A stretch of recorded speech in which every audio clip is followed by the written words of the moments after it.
मेरे प्यारे दर्शकों, मेरे वीडियो में आप सबों का स्वागत।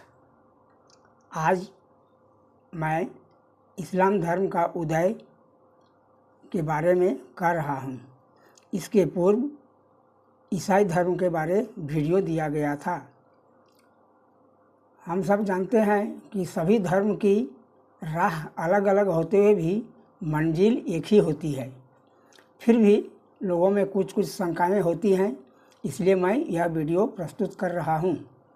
इस्लाम धर्म का जन्मदाता हज़रत मोहम्मद थे।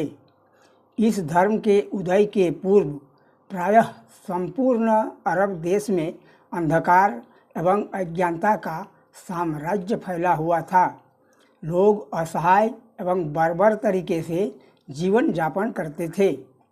अरब में प्रायः चारों ओर रेगिस्तान ही रेगिस्तान है।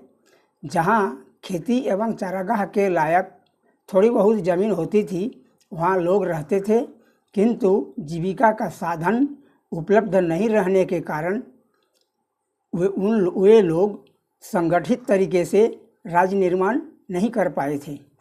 सामान्यतः जनता में मवेशी तथा साजो सामान लेकर इधर उधर भटकते थे, सर्वदा घूमते रहते थे।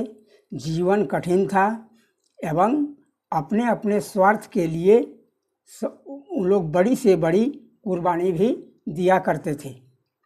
धार्मिक दृष्टिकोण से भी एकता की कमी थी। लोग मूर्ति पूजा के साथ साथ प्रकृति पूजा करते थे, जैसे चांद, सूरज, पेड़, पर्वत, नदी, पहाड़ करते थे। साथ साथ में पत्थर, वृक्ष आदि की पूजा करते थे। फिर भी वे उस समय भी अल्लाह को सबसे बड़ा देवता मानते थे। सबसे बड़ा देवता, न कि ईश्वर, सबका मालिक नहीं, बल्कि एक सबसे बड़ा देवताओं में अल्लाह ही थे। उपर्युक्त कारणों से उन्हें विश्वास नहीं था कि हम सब संगठित होंगे, एक सूत्र में बंधेंगे और अपना अपना धर्म को सही ढंग से पालन करेंगे। ठीक वैसे ही समय में हज़रत मोहम्मद ने उन्हें न केवल एक सूत्र में बांधा, बल्कि संसार में अपना एक राज्य स्थापित कर दिया। हज़रत मोहम्मद को व्यापारिक सिलसिले में दूर दूर तक जाना पड़ता था, जिससे उनके विचार एवं चिंतन धारा में आशातीत परिवर्तन हुआ करता था। ईसाइयों के तथा यहूदियों के पैगंबरों की वाणी तथा संदेश से वे अवगत हुए। इधर उधर जाने के क्रम में ईसाई धर्म के बारे में उन्हें जानकारी हुई, किंतु यह उन्हें सत्य नहीं जान पड़ा। फलतः स्वयं सत्य की खोज के लिए चिंतित रहने लगे। उन्हें ईसाई धर्म या अन्य पादरियों के बारे में जो कुछ भी उन लोग से सुनते थे, उसे उन्हें विश्वास नहीं होता था। कहा जाता है, जब घरेलू झंझटों से अवकाश उन्हें मिलता था तो वे नज़दीक के पहाड़ी के गुफाओं में जाते थे और पहाड़ी गुफाओं में एकाग्रचित्त होकर समाधिस्थ हुआ करते थे, अर्थात समाधि लगाए रहते थे। इस प्रकार एक दिन, बात है 610 ईस्वी, अचानक समाधि लगने पर उन्हें भान हुआ कि सत्य को पा लिया है।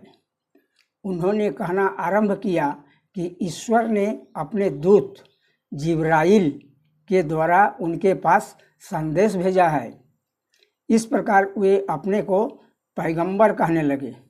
उनका कहना था कि ईश्वर एक है तथा वह सर्वशक्तिमान है और वह उस ईश्वर का रसूल है।